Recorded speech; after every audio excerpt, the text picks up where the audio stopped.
मध्य प्रदेश की राजधानी भोपाल के इंडस्ट्रियल इलाके में ड्रग्स की फैक्ट्री का पकड़ा जाना, 1800 करोड़ रुपए की ड्रग्स का बरामद होना, इस खबर ने सभी को हिलाकर रख दिया।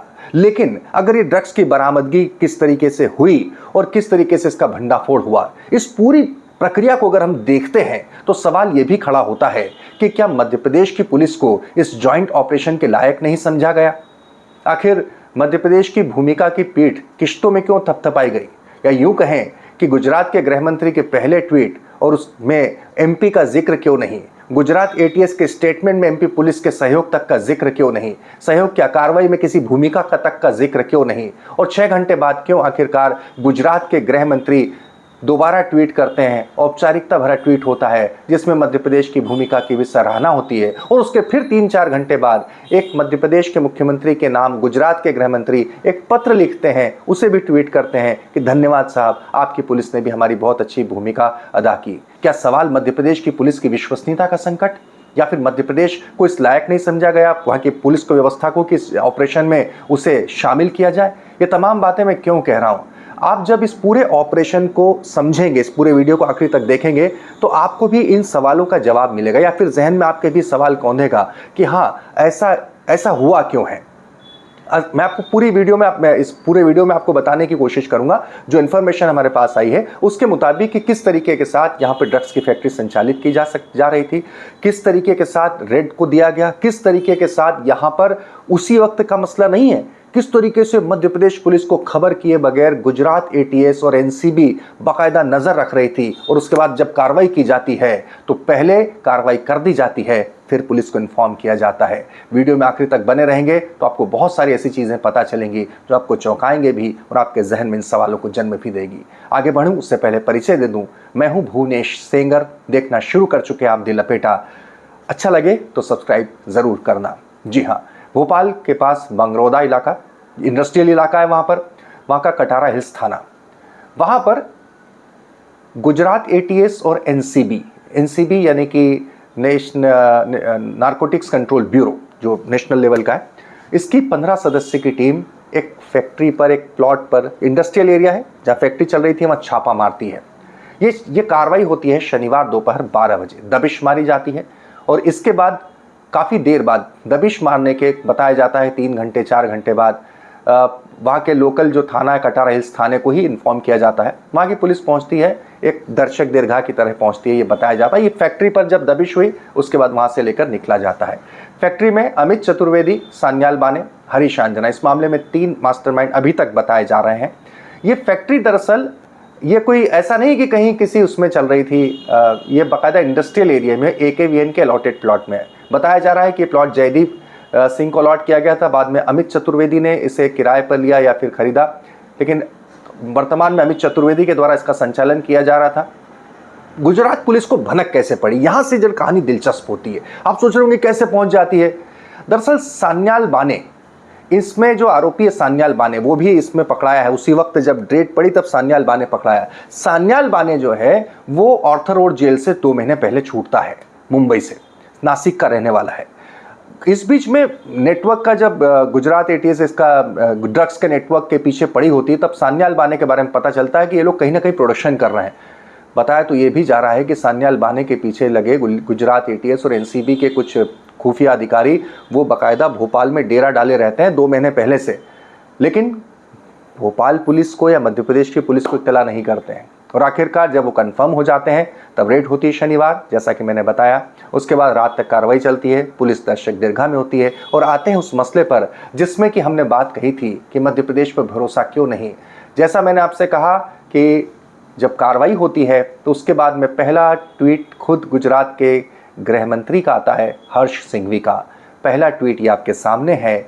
इस पूरे ट्वीट में कहीं पर भी मध्य प्रदेश का जिक्र तक नहीं है, मध्य प्रदेश पुलिस का जिक्र तक नहीं। मध्य प्रदेश का जिक्र तो है कि भोपाल में जो है गुजरात एटीएस और एनसीबी ने एक ड्रग जो फैक्ट्री है इसका भंडाफोड़ किया है। और आप देख लीजिए इस पूरे ट्वीट में, हमारे राघव, हमारे सहयोगी इस बारे में आपको और बता रहे हैं। गुजरात के गृह मंत्री हर्ष संघवी रविवार की सुबह एक ट्वीट करते हैं जिसमें लिखते हैं कि गुजरात एटीएस और एनसीबी ने मध्य प्रदेश की राजधानी भोपाल में 1800 करोड़ से अधिक की ड्रग्स बरामद की है, जिसमें 2 आरोपियों को गिरफ्तार किया है। उसके बाद आध घंटे बाद फिर एक ट्वीट आता है जिसमें वो मध्य प्रदेश सरकार और मध्य प्रदेश पुलिस की तारीफ़ करते हुए नज़र आते हैं। लेकिन इन 8 घंटों में ऐसा क्या हुआ वो भी मैं आपको बता देता हूँ। जब गुजरात के गृह मंत्री हर्ष सांघवी का ट्वीट आता है तो चारों तरफ चर्चाएं हो जाती हैं कि मध्य प्रदेश पुलिस को ये खबर क्यों नहीं लगी कि मध्य प्रदेश की राजधानी भोपाल में इतनी बड़ी फैक्ट्री में ड्रग्स बनाया जा रहा था, अवैध काम किया जा रहा था। गुजरात की एटीएस कार्रवाई करती है तो मध्य प्रदेश की एटीएस कहाँ जाती है? तो कहीं ना कहीं जब दबाव आता है गृह मंत्री के ऊपर तो गृह मंत्री मध्य प्रदेश सरकार की तारीफ़ करते हैं और मध्य प्रदेश पुलिस की तारीफ़ करते हुए लिखते हैं कि इस कार्रवाई में मध्य प्रदेश पुलिस और मध्य प्रदेश सरकार की महत्वपूर्ण भूमिका रही है। ये तो देखने वाली बात है कि जब कार्रवाई हो जाती है उस समय मध्य प्रदेश पुलिस कहीं नज़र नहीं आती, जब खबरें चलती हैं उसके बाद मध्य प्रदेश पुलिस सामने आती है। ये आपने देखा। इसके बाद में जब अब ये 2 ट्वीट का फर्क भी देख लीजिए। अगला ट्वीट भी जो है उसके बाद 6 घंटे बाद जो होता है, लगता है कि यहाँ पर अरे आपने तो मध्य प्रदेश के मुख्यमंत्री मोहन यादव यहाँ के गृह मंत्री भी हैं, गृह मंत्री होते हुए गृह मंत्री को पता नहीं, गृह मंत्री को पहले ट्वीट करना। मुख्यमंत्री कायदे से तो एमपी के सीएम को भी ट्वीट करना था, चाहिए था उसी वक्त कि अगर इतनी बड़ी भोपाल में कार्रवाई को अंजाम दिया गया। लेकिन 6 घंटे बाद फिर दोबारा ट्वीट होता है हर्ष संघवी। शायद बातचीत की जाती होगी कि आपने तो हमारे प्रदेश के कचरे कर दिए मुख्यमंत्री साहब, गृह मंत्री साहब, इनको तो पता ही, जो मुख्यमंत्री गृह मंत्री एक ही हैं दोनों। तो उसके बाद एक ट्वीट होता है, ये ट्वीट देखिए औपचारिकता भरा ट्वीट होता है जैसा मैंने बताया। और फिर इसके बाद भी इतने से भी लगता है कि इतने से भी बात नहीं बनी, तो फिर लगता है कि और भी इस बारे में गुजरात की सरकार से बात की गई होगी। मुझे ऐसा लगता है, आपको भी लग सकता है कि ये बात की गई होगी। और फिर उसके बाद फिर एक लेटर बाकायदा हर्ष संघवी लिखते हैं कि साहब अब लेटर ही लिख देते हैं आपके नाम पे कि भाई मध्य प्रदेश की पुलिस की बहुत अच्छी भूमिका रही है और तमाम बातें, लेटर आपके सामने है। इतने से आपको अंदाज़ा लग गया होगा। लेकिन केवल क्या ट्वीट से अंदाज़ा लगाना ठीक है? सुनिए जरा, कार्रवाई के बाद गुजरात एटीएस के चीफ सुनील जोशी पूरी कार्रवाई के बारे में आपको बता रहे हैं। इस पूरे बयान को ध्यान से सुनिएगा। मध्य प्रदेश की पुलिस की भूमिका का ज़रा इसमें जिक्र हो तो मुझे बताइएगा। सुनिए। आपने देखा होगा कि पिछले कई सालों से गुजरात एटीएस जो नो ड्रग की भारत सरकार की पॉलिसी है इसके तहत काम कर रही है। इस पे वो जितने भी अंतर्राष्ट्रीय ड्रग्स स्मगलर्स हैं उनके ऊपर काम करती है। साथ साथ भारत के किसी भी हिस्से में अगर कोई लोग एमडी या किसी दूसरी सिंथेटिक ड्रग के प्रोडक्शन में लगे हैं तो उनको पकड़ने का काम गुजरात एटीएस करती आई है। इसी संदर्भ में हमारे डीवाईएसपी श्री यशल चौधरी को एक इन्फॉर्मेशन कुछ टाइम पहले मिली थी कि एमपी भोपाल का रहने वाला अमित चतुर्वेदी और नासिक महाराष्ट्र का रहने वाला सन्याल बाने, ये दोनों मिलकर के भोपाल में कहीं एक सोफिस्टिकेटेड ड्रग फैक्ट्री इन्होंने बनाई है, लेबोरेटरी बनाई है और इसमें लोग एमडी का प्रोडक्शन कर रहे हैं। इस इंफॉर्मेशन को हमारे वायरलेस सब इंस्पेक्टर रवि बडवाना ने थोड़ा और डेवलप किया। फाइनली जब ये क्लियर हुआ कि ये जो इन्फॉर्मेशन है वो सही है, इसके आधार पर एक टीम बनाएगी जिसको लीड गुजरात एटीएस के डीवाईएसपी एसएल चौधरी ने किया। इनकी टीम में inspector Brajesh Patel, sub inspector Manish Patel, sub inspector Ajay Chaudhary, sub inspector Ditesh Chaudhary और दूसरे हमारे कांस्टेबल्स जुड़ाए। ये जो इन्फॉर्मेशन थी इसको दिल्ली एनसीबी हेडक्वार्टर में ऑपरेशंस टीम है उसके साथ भी शेयर किया गया। उनकी टीम ने भी इस पे काम करते हुए साथ में वो गए हमारे साथ। ये जो गुजरात एटीएस और एनसीबी ऑपरेशंस की संयुक्त टीम है इसने भोपाल में इस फैक्ट्री को आइडेंटिफाई करके बगरोड़ा एमपीआईडीसी का एक इंडस्ट्रियल एस्टेट है वहां से इस फैक्ट्री को पकड़ा। फैक्ट्री में से हमें ये जो दोनों आरोपी अमित चतुर्वेदी और सन्याल बाने मिल गए।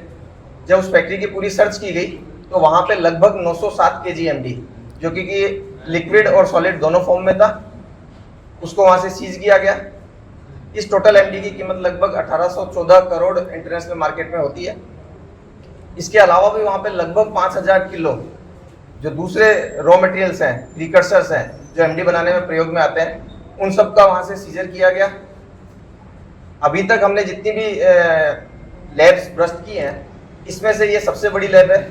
इसकी कैपेसिटी मिनिमम ये डेली 25 किलो एमडी का प्रोडक्शन कर सकते हैं। लगभग इतनी बड़ी फैक्ट्री थी। इसको इन्होंने 6-7 महीने पहले ही किराए पे लिया था और लगभग 2-3 महीने पहले इन लोगों ने वहाँ पे मशीनरी इंस्टॉल की और अभी वो रॉ मटेरियल मार्केट से खरीद करके इसको एमडी बनाने का प्रयास कर रहे थे।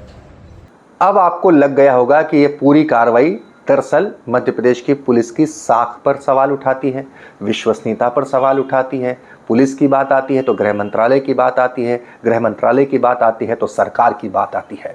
बात इसी बात की है इस मामले में एक आरोपी हरीश आंजना, जिनके साथ मध्य प्रदेश के पूर्व गृह मंत्री और वर्तमान उप मुख्यमंत्री के काफ़ी फ़ोटो भी इन दिनों वायरल हो रहे हैं, उस पर भी हम एक अलग वीडियो बनाएंगे कि उसको लेकर किस तरह से सियासत हो रही है। लेकिन सवाल सियासत से ज़्यादा इस बात का है कि अगर इतनी बड़ी कार्रवाई है और मध्य प्रदेश के मुख्यमंत्री गृह मंत्री है, तो केंद्रीय एजेंसियों ने विश्वास में लेना उन्हें, या फिर इस पूरे मसले पर क्रेडिट देना। चलिए, विश्वास में तो आप पहले लेते हैं, उसका आपको हमको पता नहीं होता है, लेकिन क्रेडिट देने की जब बात आई या इस पूरे मसले के खुलासे की बात आई, तो क्या एक संयुक्त प्रेस कॉन्फ्रेंस के जरिए नहीं किया जा सकता था? ये बहुत सारी बातें हैं जो इस तरह की सवाल को जन्म देती है। आपने पूरे वीडियो को देखने के बाद मैंने आपसे शुरू में कहा था कि जिस तरह के सवाल आपके जहन में उठना चाहिए, मुझे यकीन है कि इन तमाम बातों के बाद आपके जहन में उठ भी रहे होंगे। आपको क्या लगता है? हमारा पूरा वीडियो देखने के बाद अपनी राय हमारे कमेंट सेक्शन में जरूर लिखिएगा। बहुत बहुत धन्यवाद।